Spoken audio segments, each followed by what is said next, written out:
Friends, બહુ દિવસ પછી આપને મળવાનું થયું અને ઘણી બધી વાતો કહેવાની હતી, જેમાં મેઇનલી તમારી લોકોની એક્ઝામ આવે છે અને એક્ઝામમાં ખાસ રીતે તમે બધા જે ફેસ કરવાના છો એ જોવાનું છે.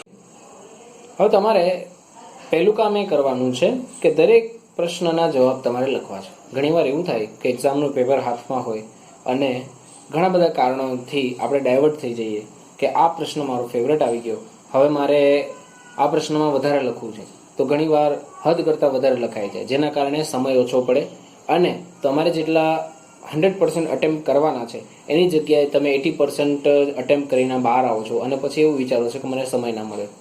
સૌથી પહેલાં તમારી જાતને એક ડેડિકેટેડ થઈ જવું જોઈએ કે ભાઈ મારે 10 માર્કના પ્રશ્નમાં કેટલું લખવું, 5 માર્કમાં કેટલું લખવું અને 2 માર્કમાં કેટલું લખવું. હું દર વખતે વિદ્યાર્થીઓને ઘણીવાર કહેતો હોઉં છું કે તમારે સૌથી પહેલાં તો 2 માર્કના પ્રશ્ન સોલ્વ કરવા જોઈએ, કે જેથી શું થાય કે 2 માર્કમાં તમને કોન્ફિડન્સ આવે. હવે ઘણીવાર એવું પણ થાય કે 2 માર્ક માટે કેટલી લાઈન લખવી, 5 માર્ક માટે કેટલું અને 10 માર્ક માટે કેટલું, એ દરેકના જવાબ ઉપર આધારિત હોય છે. એવું નથી હોતું કે હું એમ કહી દઉં કે આટલું લખો તો ચાલશે, ના. 2 માર્ક માટે તમારે એટલીસ્ટ 2 થી 3 લાઈન, પરંતુ ઘણીવાર એવું થાય કે ફોર એક્ઝામ્પલ એવું પૂછાય કે વર્લ્ડ હેલ્થ ડેની સ્થાપના ક્યારે થઈ અથવા હેલ્થ ડે ક્યારે ઉજવવામાં આવે છે, વિશ્વ સ્વાસ્થ્ય દિવસ ક્યારે ઉજવવામાં આવે, તો ઓબ્વિયસલી આમાં એક લાઇનમાં એટલે કે 7 એપ્રિલ એ સાચો જવાબ છે, તો 7 એપ્રિલ એટલું જ લખવાનું હોય. એટલે એમાં 2 માર્ક માટે તમે લખીને કેટલું લખો, કેટલી લાઈન લખો.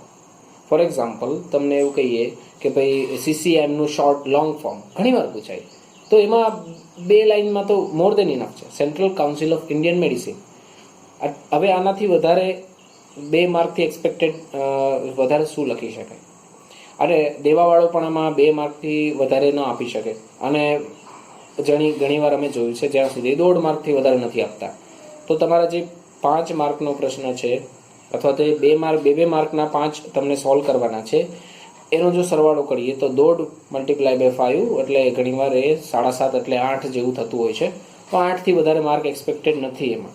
તો તમારે સૌથી પહેલાં એ 2 માર્કના જો તમે સોલ્વ કરો તો તમે સમયને જસ્ટિફાઈ કરી શકશો કે ભાઈ મારે કેટલું લખવાનું છે. તો તમારે જે 10 માર્કનો પ્રશ્ન છે એને 10 માર્ક રીતે સોલ્વ કરવો અને 5 માર્કને 5 રીતે અને 2 માર્કમાં 2 એટલો જ સમય આપવો. તો તમારો આખો total length of time A exact બેસી રહેશે અને એ સમયમાં તમે બહુ સારી રીતે પેપર સોલ્વ કરીને જે એક્સપેક્ટેડ રિઝલ્ટ છે તમે મેળવી શકશો. આ એક સમયને સાચવવાનો એક શોર્ટ ફોર્મ છે. પહેલું સ્ટેપ આ છે.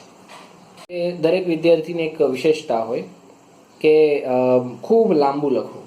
ના, હું એવું નથી કહેતો લાંબુ ના લખવું, શોર્ટમાં લખવું, બોલ્ડ લખવું અને હાઇલાઇટ કરી દેવું કે ભાઈ આ પ્રશ્ન પૂછાયો છે અને આ પ્રશ્નનો એક્ઝેક્ટ જવાબ આ છે. તો તમે એને બહુ સારી રીતે જસ્ટિફાઈ કરશો. નહીંતર મેં જેમ કીધું કે વેરી ઇમ્પોર્ટન્ટથી તો કંઈ મળતું નથી. એટલે તમારો જવાબ ભલે સંક્ષેપમાં હોય પરંતુ એને બોલ્ડ કરેલો હોય, હાઇલાઇટેડ હોય કે ભાઈ આ જે પૂછાયું છે એનો રેફરન્સ આ છે, એનું સ્પષ્ટીકરણ આ છે, એનું ઇમ્પોર્ટન્સ આ છે. એવી રીતે તમે પોતાની રજૂઆત કરી. અહીંયા જ્યારે સવાલ પૂછે છે ત્યારે રજૂઆત સરકારી ભાષા અથવા તો જે કહેવાતું હોય છે કે ભાઈ આ રજૂઆત હોવી જોઈએ, આવી આન્સર હોવો જોઈએ, તો એ રેફરન્સ સાથે સંક્ષેપમાં ન અતિ વિસ્તાર, ન અતિ સંક્ષેપ, ન અતિ વિસ્તાર વિષય એવી રીતે લખવું જોઈએ. આ એક બીજી ટ્રીક છે. શું છે? જ્યારે તમને કોઈ પણ પ્રશ્ન ભલે 2 માર્ક માટે હોય, 5 માટે હોય કે 10 માર્ક માટે હોય, તમારે એ જવાબ વિથ રેફરન્સ લખવું. આપણે આયુર્વેદમાં છીએ, આયુર્વેદમાં આપ્તવચન, શાસ્ત્રોના વચન ખૂબ જ જરૂરી છે. એક રીત છે કે દરેક જે પ્રશ્ન પૂછાય છે એને ક્લિનિકલ ઇમ્પોર્ટન્સ આપવું.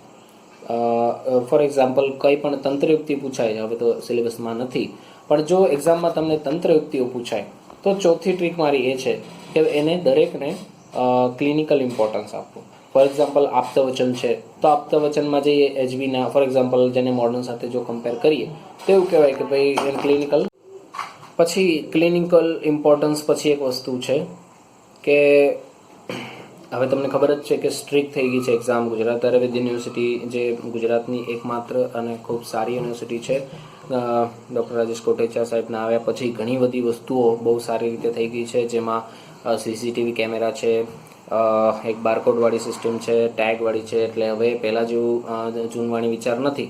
ઘણી બધી વસ્તુઓ સારી છે, પણ જેમાં એક ધ્યાન જેવી વસ્તુ બીજી છે કે જેમાં હવે સપ્લિમેન્ટ નથી. પહેલાં એવું હતું કે સપ્લિમેન્ટરી લઈએ તો વધારે સારું પરફોર્મન્સ થાય એવું ગણાતું, પણ હવે એવું છે કે તમને જે સપ્લિમેન્ટરી આપવામાં આવશે એટલી મોટી હશે, એટલી જાડી બુક હશે, આન્સર બુક, એ બુક એટલી જાડી હશે કે તમારે સપ્લિમેન્ટ લેવાની જ જરૂર નહીં પડે ઘણીવાર, ભલે એનાટોમીનું પેપર લખો કે તમે પદાર્થ વિજ્ઞાનનું લખો. એટલે તમારે હવે એ સિસ્ટમ બદલવાની જરૂર છે કે હું સપ્લિમેન્ટરી લઈશ તો ખૂબ સારું લાગશે, હું કોઈ ઓલું લઈશ તો ખૂબ સરસ થશે, પણ એવું નથી. બીજી વસ્તુ એ છે કે પેન બદલવાથી બી કોઈ ફાયદો નથી. બદલાઈ ગઈ છે એટલે તમારે જો તમે પેન બદલતા હો તો એવું કંઈ કરવાની જરૂર નથી, એવું કોઈ સચ છે નહીં.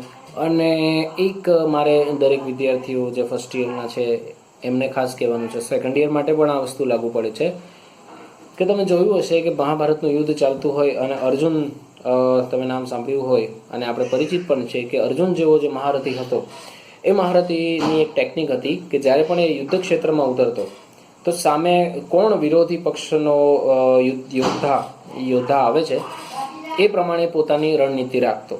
તો તમારે પણ એવું જ કરવાનું છે કે જ્યારે તમે યુદ્ધ ક્ષેત્ર એટલે કે તમે જ્યારે પેપર લખવા જાઓ છો ત્યારે તમે એ જરૂર વિચારજો કે આજે શેનું પેપર છે અને મારે પાછલું જે મારું પેપર છે એને આમાં મિક્સ નથી કરવાનું. ફોર એક્ઝામ્પલ, તમે પદાર્થ વિજ્ઞાનનું પેપર ક્રોસ કરીને જ્યારે અષ્ટાંગનું પેપર લખો છો ત્યારે ખાસ વિચારજો કે ભાઈ હવે સિસ્ટમ બદલાઈ ગઈ છે, આખો સબ્જેક્ટ ચેન્જ છે, હવે એ નવા સબ્જેક્ટમાં હું કયા સબ્જેક્ટના પેપર લખવા જઈ રહ્યો છું, તો તમને વધારે એનો ખબર પડશે. ને તરત જે એક્ઝામિનર છે એને તરત ખબર પડી જશે કે ભાઈ આને હજી મગજમાં અષ્ટાંગ ચાલે છે અથવા આને હજી એનાટોમી ચાલે છે, તો એનાટોમીમાં ફિઝિયો ના લખશો, ફિઝિયોમાં એનાટોમી ના લખશો, પદાર્થ ના લખશો, એવું કરજો. ઓકે, તો એ વધારે જરૂર છે. વિચારવા જેવી છે કે આયુર્વેદ એલોપેથિક જેટલો અઘરો નથી, ખૂબ સિમ્પલ શાસ્ત્ર છે.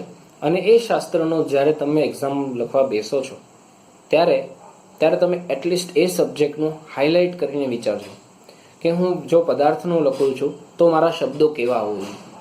વોકેબ્યુલરી પણ એક એક્ઝામના નિયમોનો એક ભાગ છે કે જેમાં જે નિયમો એક્ઝામમાં બહુ જરૂરી પડે છે. એક્ઝામિનર જ્યારે એક્ઝામના પેપર્સ ચેક કરે છે ત્યારે એને બીજું કાંઈ નથી જોતો, એ વોકેબ્યુલરી જોવે છે કે ભાઈ આ એનાટોમીના કેટલા શબ્દ નવા આવ્યા, ઉમેર્યા, અથવા વેરી ઇમ્પોર્ટન્ટથી કંઈક અલગ હાઇલાઇટથી જે થાય છે કે ભાઈ આ કેમ હાઇલાઇટ થયો શબ્દ, આ શબ્દ કંઈક નવો છે. તો શબ્દ તમારી વોકેબ્યુલરી પદાર્થ વિજ્ઞાનની અલગ, ઇતિહાસની અલગ, ચરક પૂર્વાર્ધની અલગ અને ચરક ઉત્તરાર્ધની વોકેબ્યુલરી, તેના શબ્દો અલગ અલગ હોય તો એક્ઝામિનરને ખબર પડી જાય કે ભાઈ આ વિદ્યાર્થી વાંચેલો વિદ્યાર્થી છે, કોપી કરેલો વિદ્યાર્થી છે કે રટ્ટા મારેલો વિદ્યાર્થી. એટલે બેમાં થોડોક ફેર પડે.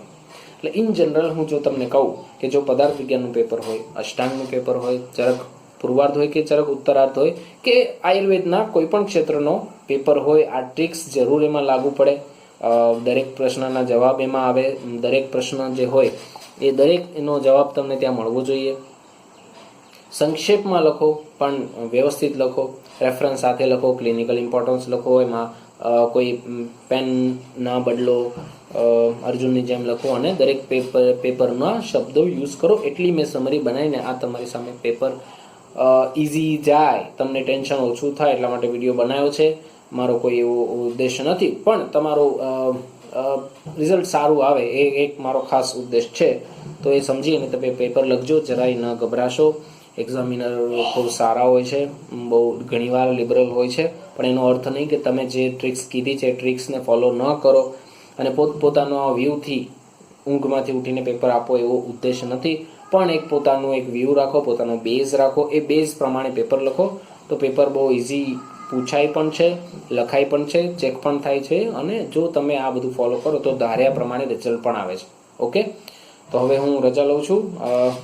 વિડીયો ગમે તો બીજાને મોકલજો, એકલા શેર ના કરતા. Okay, by.